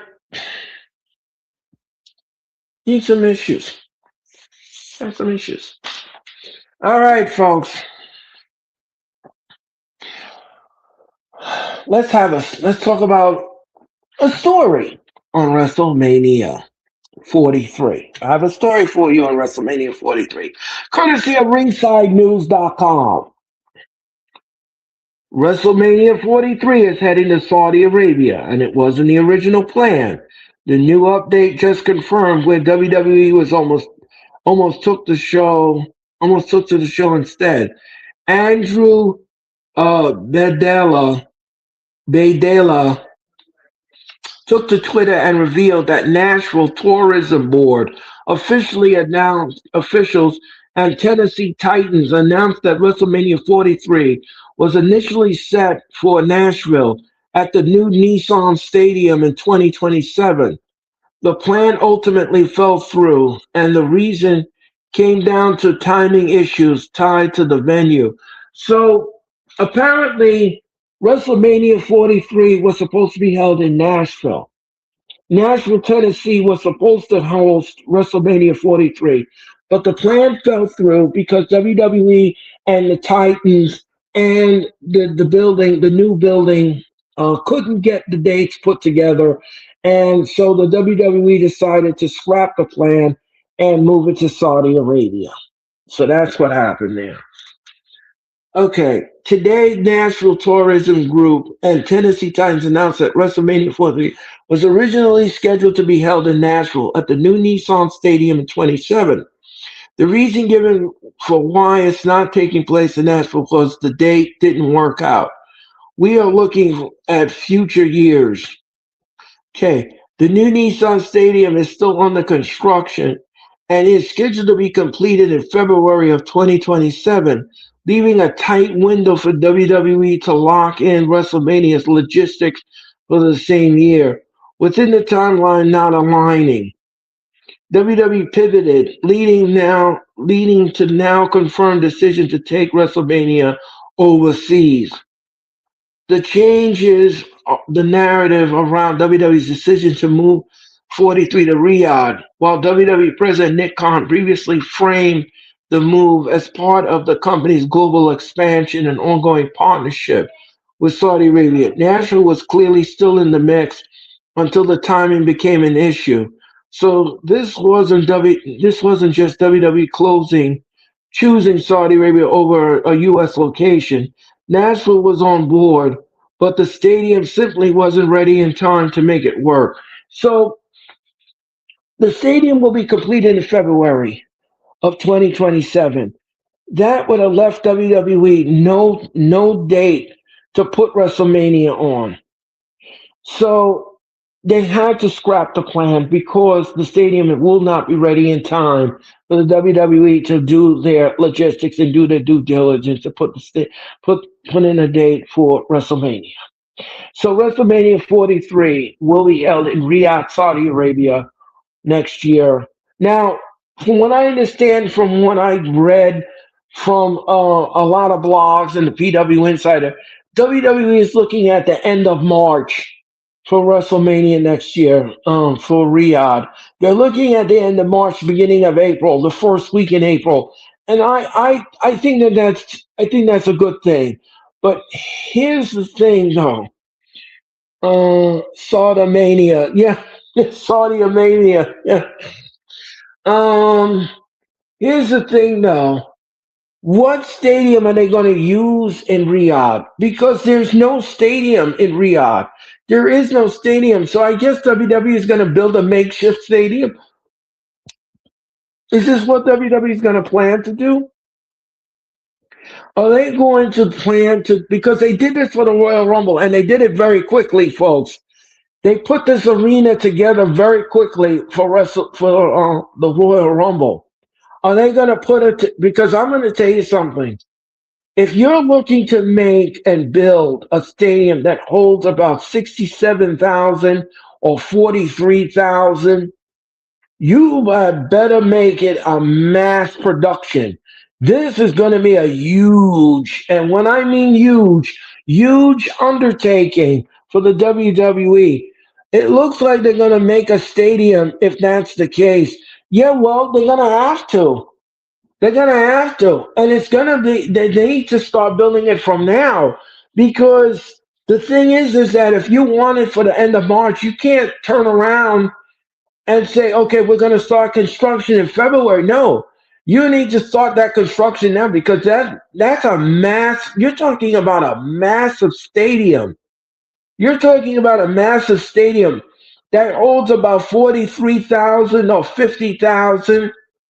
That's a big stadium. So you need to construct that ASAP by the end of the year. And if I were you, I'd start in December and start building that arena from now because that's a huge undertaking for WWE production to do that.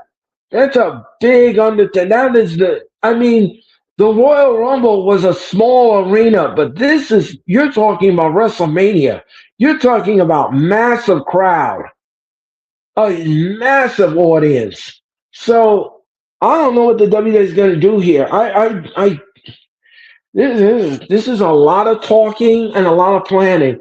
And another thing too is I don't know if they can do 2 nights in Saudi. I don't know if they're going to be allowed to do 2 nights in Saudi. Now that's another thing too that needs to be worked out. I don't know if the Saudi government's going to allow WWE to do 2 nights of WrestleMania. They may have to do one night. They may have to do it in one night. I'm very intrigued by this. Yeah, I am intrigued too because there's a lot of unknowns here. There's a lot of question marks. Like, are they going to allow you to do 2 nights? What is the stadium going to look like? When are you going to start building the stadium?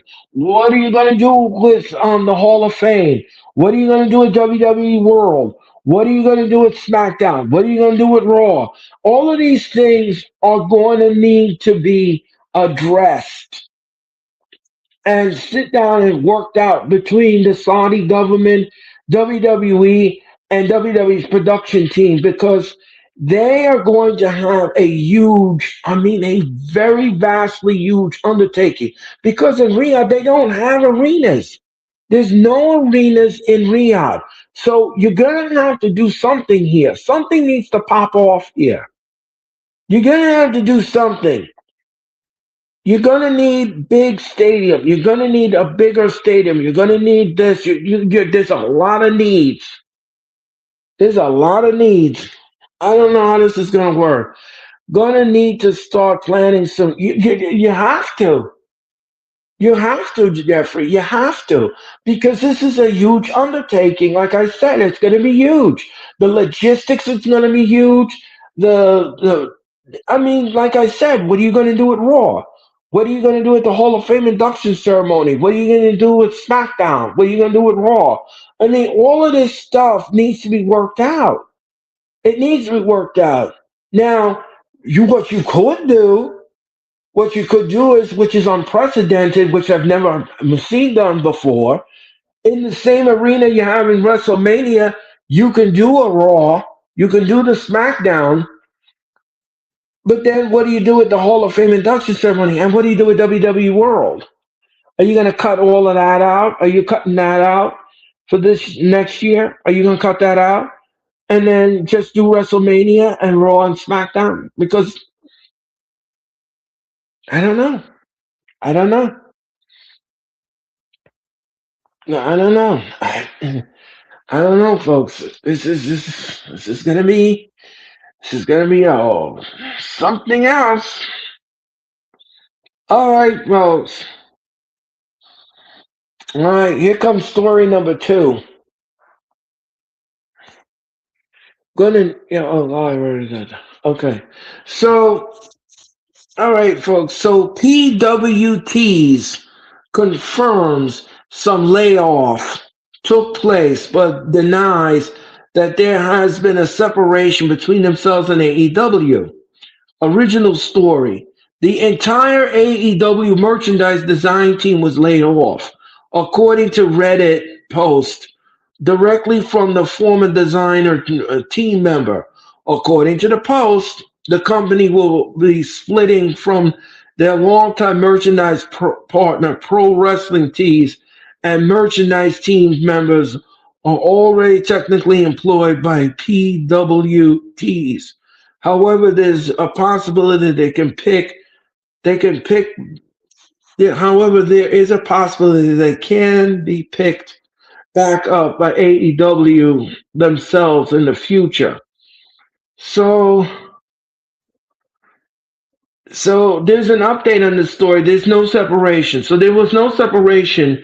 The original story says that there was a separation, but now they're saying that no, it's not a separation, and there's no separation between the AEW and the T-shirt company.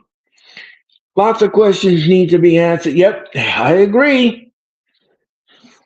So there's no separation in the T-shirts and the merchandise that AEW has put out, and AEW Dynamite was soiled last night, bro. It just had had a better vibe going on. Oh, okay. Dynamite was soiled last night, bro. It just had a better vibe going on. Yeah, Dynamite was good. We're gonna talk about that. We're gonna talk about that in a minute. So AEW is not doing away with their T-shirt line. Okay.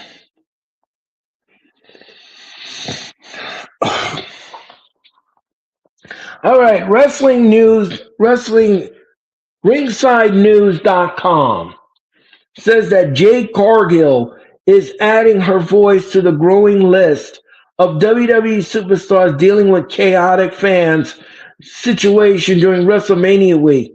She says it was a lot to handle. After the video service showing McIntyre surrounded by fans and forcing to push his way out of the crowd, plus incidents involving CM Punk, Randy Orton, Cargill shared her own experience while speaking to Club 520. It aligns up with everything that's been happening behind the scenes. Before getting into WrestleMania weekend specifically, Cargill explains that the lifestyle itself always comes with pressure that fans don't always see, especially when it comes to constant travel and balancing personal life. People don't want to see the dark side of wrestling as far as the traveling. The traveling is tough, dealing with all of the other things. We have families and all kinds of stuff. The fact that fans show up and spend their hard earned money and stand in line for hours to shake our hands means the world to us.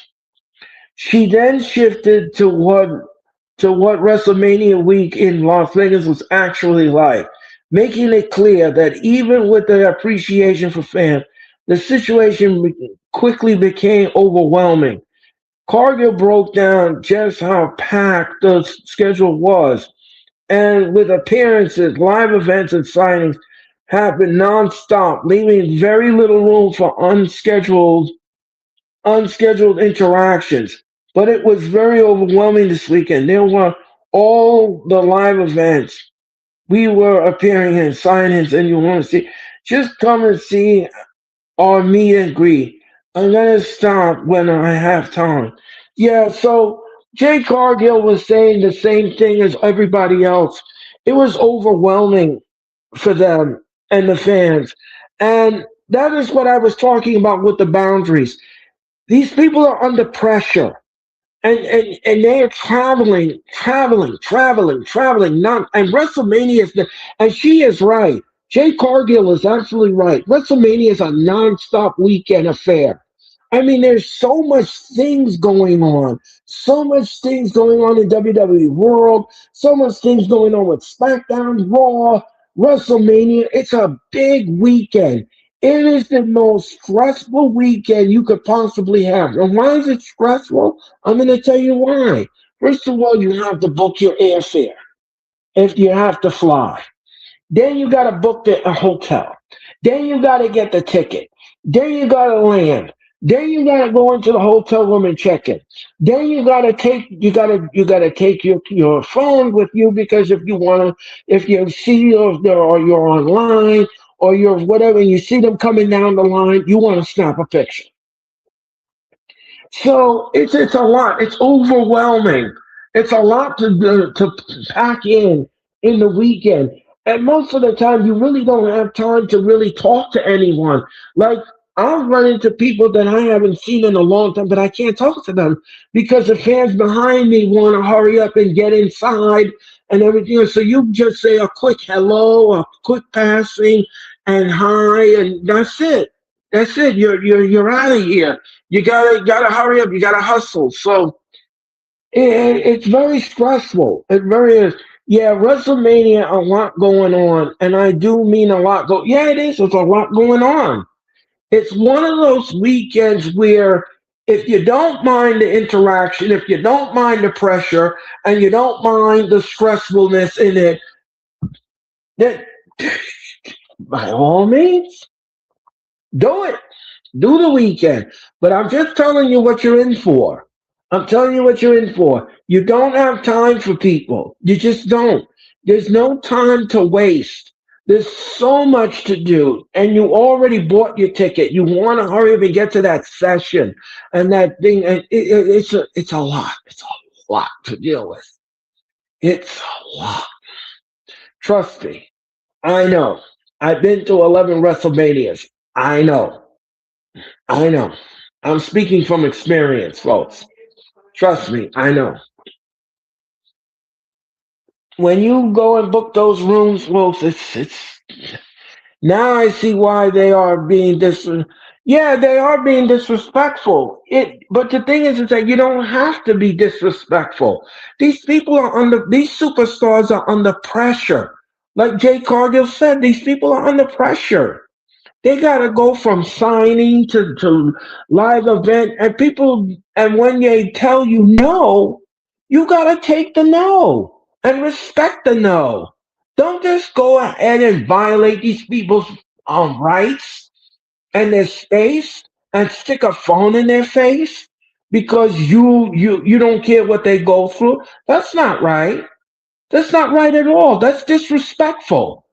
You don't know what these people go through on a daily basis with family and friends. You don't know what these people go through. You don't live in their house. So you don't know what's going on with them. You have to respect people's boundaries, folks. That's all I'm saying. You can't just violate someone's thing. Oh, well, I'm a wrestling fan. I can do it. No, you can't. You can't do whatever you want. No. It's just like in baseball. It's just like in football. It's just like in soccer. It's just like anywhere. You can't put your hands or go up to a town and ask them to take a picture with you because you feel like it, because you're a fan. No. Being a fan you need to learn the definition of a word fan. A fan is somebody who's supportive, who sit there and watches an event. And yes, if you're nice to the talent, maybe you're lucky and you get that picture with that talent or that baseball player or whoever it is. You're lucky to get that picture. But if you're disrespectful, rude, and an ass, you're not getting anything but a slap in the face or an arrest because you're being creepy. So, I mean, pick your battles, folks. Pick your battles. Plus, they have no. Plus, to train and get in that mindset from. Yes, yes, yes. They gotta work out. They gotta rehearse. They gotta do this. They gotta do that. They gotta be in the arena. They gotta know what the lighting looks like, the camera working, all that stuff. And then you people come out of your character and want to just snap a picture because you're being so disrespectful. I don't understand wrestling fans. I don't get them. I don't get down. I respect people's boundaries. I'm sorry. I see wrestlers all the time. I've seen them in the street. I've seen them in the street. I've seen them go in the okay. Oh, there goes Penta. Okay, okay. Or there goes Maxwell Jacob Freeman in the arena. Okay. So I've seen him on TV. I've seen him. You don't think I'm gonna snap a picture of him when he's in the ring and I get a pic? That's how I get my moment. Snap a picture of him while he's in the arena, while he's in the ring. I don't need to disrespect his boundaries. I don't need to do that. He's in the ring. He's standing up on the ropes, or he's standing up somewhere. Snap a. Everyone does it. Snap a picture. You ever heard of that saying? Take a picture. It lasts longer. Well, sit in the arena and snap a picture. That's all. You don't need to be a gas house gorilla. You don't. It's not necessary.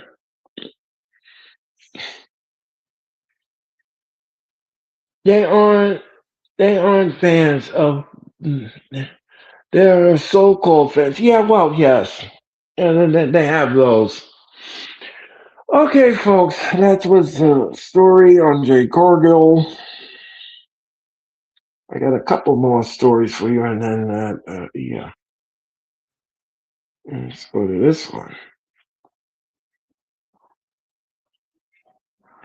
Okay, WrestlingNews.com again. WrestlingNews.co. Thank you so much for this. Sean Waltman says, and this is the 123 kid, aka X Pac.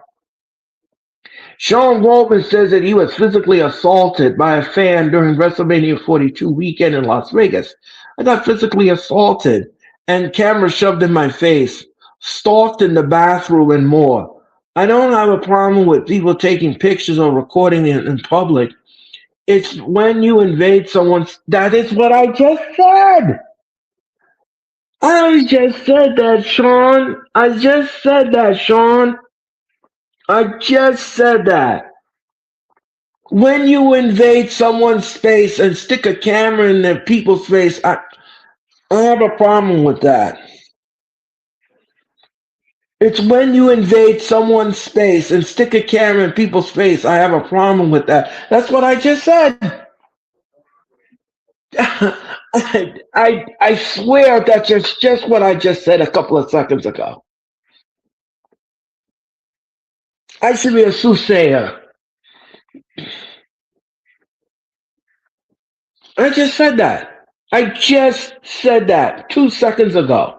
I just said that.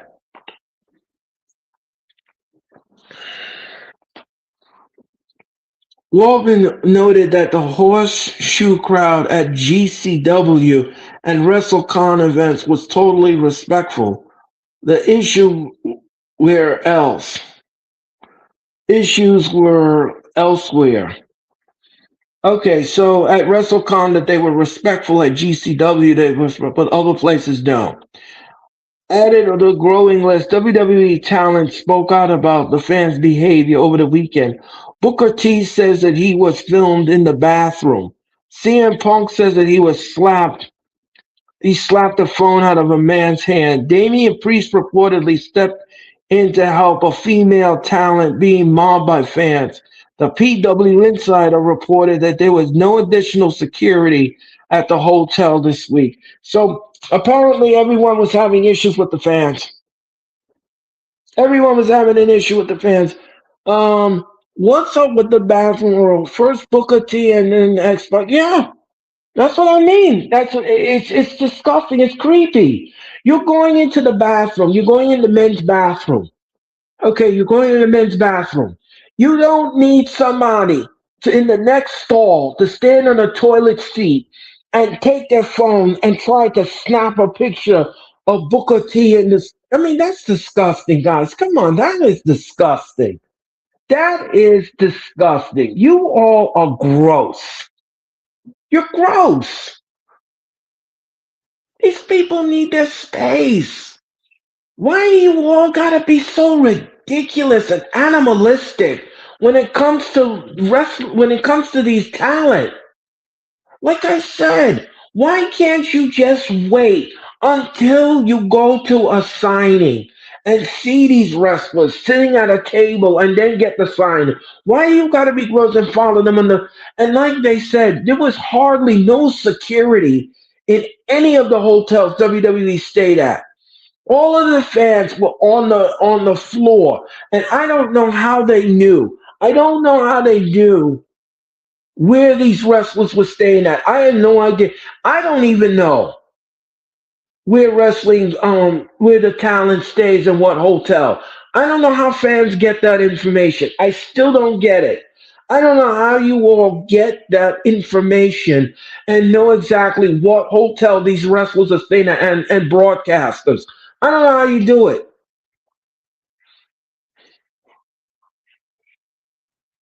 Daniel Meredith Sports, how's it going tonight? Hit the like button, Daniel. Thank you for your comments.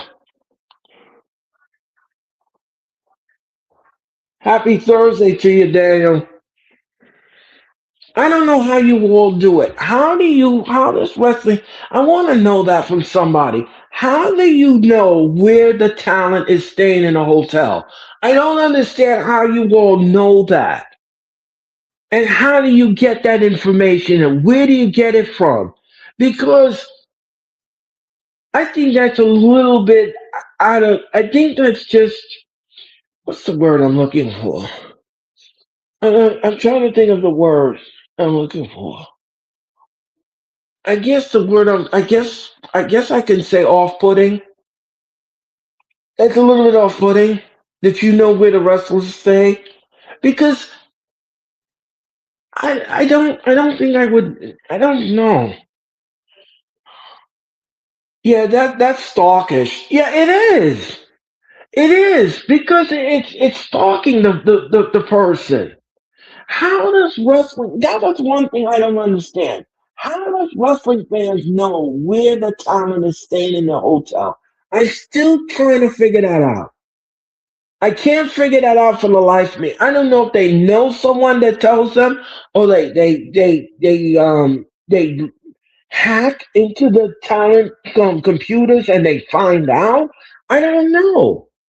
I don't know how wrestling fans know where the talent is staying, and it shouldn't become public. It should not become public. I think what we need to do in a society, and it's a security reasons, if you know that a wrestling organization is coming to your city and they're staying in a Pacifico, that information is disclosed. It's not for you to know. It's not for you to know. It should be anonymous. They're staying in an undisclosed location, and that's the way it should be printed on the internet. It should not be for everybody in their mouth to read it and know where they're staying. You should not know that because that's stalking. That's stalking. You don't realize what you're doing, but mentally that's stalking. People can look at you like this guy is stalking this person. Like you know what I'm saying? You don't want that kind of label. You don't want that kind of label. So I don't know. Maybe it's just me. Maybe I'm wrong. Maybe I'm wrong. But I don't think you should be doing that. I don't think you should be doing that. Right. It shouldn't be leaked. No, it shouldn't be leaked. It shouldn't be leaked. Wrestling fans should not know where a talent is staying in a hotel. It's dangerous. It's dangerous. Especially in these times. It's dangerous. It's dangerous. And it should not be broadcast on the internet. You should not know. I don't know how you know. I don't know who you know, but whoever is sending wrestling fans information about the whereabouts of their favorite wrestlers and what hotel they're in, you should stop that practice. You should stop that practice. Nobody should know where a talent is staying in what hotel. You should not know that. You shouldn't. You want to meet the talent? You wait until a signing happens. Then that's when you meet the talent. Not before, not after, and not ever. Yeah, Earl, you're absolutely right. Yes, whoever is doing that, whoever is feeding the information to the fans, and you're feeding the information, you need to stop that practice. and you need to stop it immediately because it's not a good look for you, and it's not a good look that your friends and family have to see you on a viral video being arrested because you're stalking someone at a hotel because you want to be you want a picture. They go to appearances all the time. You don't need to go to their hotel. You don't need to mob them in an airport. You don't need to know when they fly in. You don't need to know where they need to go, and you don't need to know where their hotel is. You don't need to follow them on the airport. You don't need to follow them in a hotel, and you don't need to follow them anywhere. And the talent should not reveal any of their itinerary to a fan. Don't, don't, don't, don't. Don't share your itinerary with a talent with the fans. Don't share it. You wait until they come to a signee, and that is what you do. I'm just saying. I'm just saying.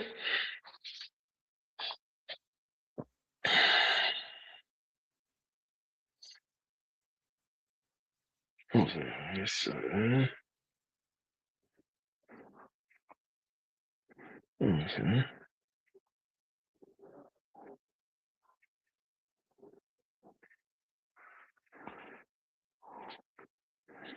Here's the story about Booker T. Speaking on his Hall of Fame podcast, Booker says fans were uh, camped out everywhere, and constantly following him, including into the bathroom. They camped out. They camped out everywhere.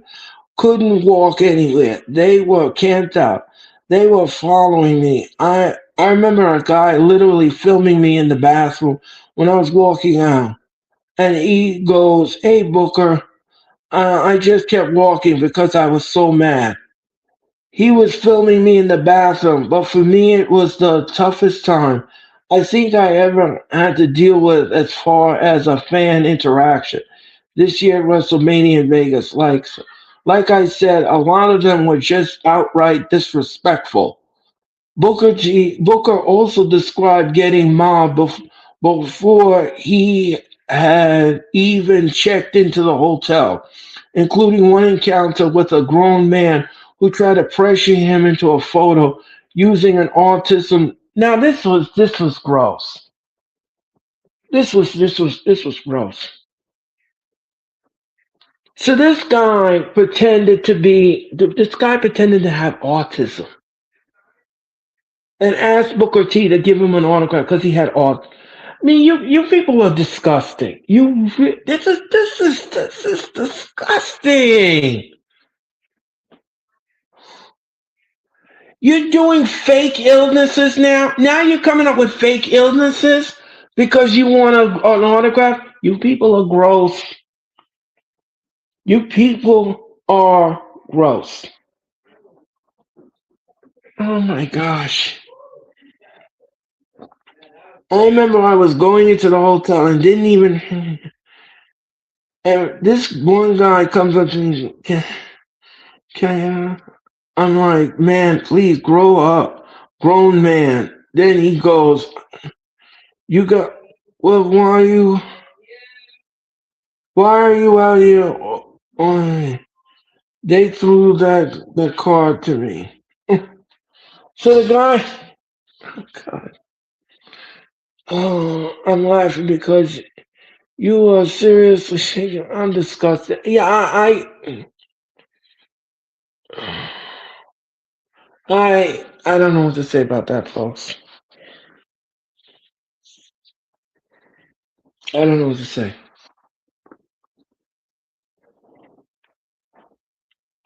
How low can you go? How low can you go as a wrestling fan? You make it bad for other people. Wow.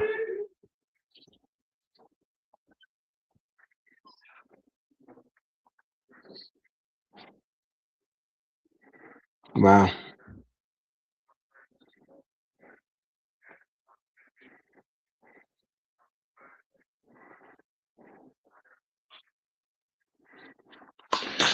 All right, folks.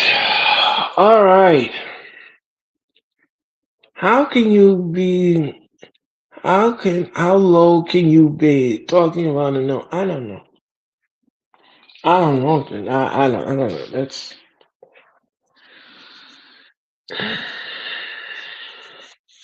you wrestling fans. Really, some of you wrestling fans, not all of you. Some of you wrestling fans are just absolutely you. I don't know what the word to use for wrestling fans. I know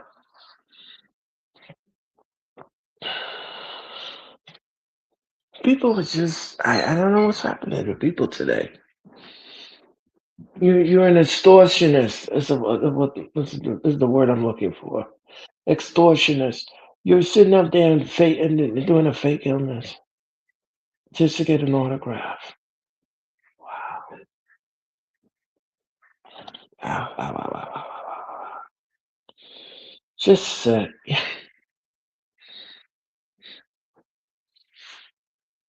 my God. Wow.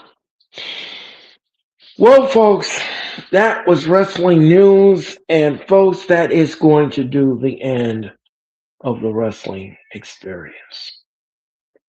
I want to thank Jeffrey, Dan Meredith Sports, Bobby, Grow, everybody in everybody in the chat. I want to thank you all for watching the Wrestling Experience. I just hope that everybody has. I hope you all have a good Friday and good weekend. I'm going to be watching SmackDown after WrestleMania, see how that produces. Um, like my parents say, no better, do better. Yep, yep, agree with that. All right, folks, that's going to do it for me in the Wrestling Experience. Um, have a great night, bro. Thank you very much, Bobby. Thank you so much. Before I go, folks, I'm just gonna do a quick synopsis on Dynamite. Dynamite was good last night. MJF wants a rematch with Darby Allin, and I think we're gonna get it at Double or Nothing. I think Darby Allin and MJF are gonna mix it up once again, part two in Double or Nothing. And I think that's what's going to happen here. But Dynamite was a good show. I gave the show a B. It was a solid B. Good stuff on Dynamite last night as we head towards Double or Nothing on May the 24th. And I'm going to be in Queens for that event, and I can't wait to do the historic event. AEW is going to debut Double or Nothing in the New York City Queens Market, and we're gonna have fun that night on May the 24th. Um, Next week, Darby Allin versus Brody King. Yep, yes, we're gonna get that next week. Yes, indeedy. AEW was fire last night. Yes, it was. It was a good show. Appreciate you, Earl. Thank you so much, Jeffrey. Thank you so much. So, folks, that's going to do it for the Wrestling Experience. Thank you so much for watching tonight. Like I said, please have a great Friday. Enjoy your weekend. I will be back in cyberspace in the near future. Until then, everyone, thank you for watching the Wrestling Experience. It's been fun. I'm Earl Cole. Have a good night, everyone, and thank you for watching. And this mothership is about to leave the planet. Good night, everyone, and enjoy your weekend.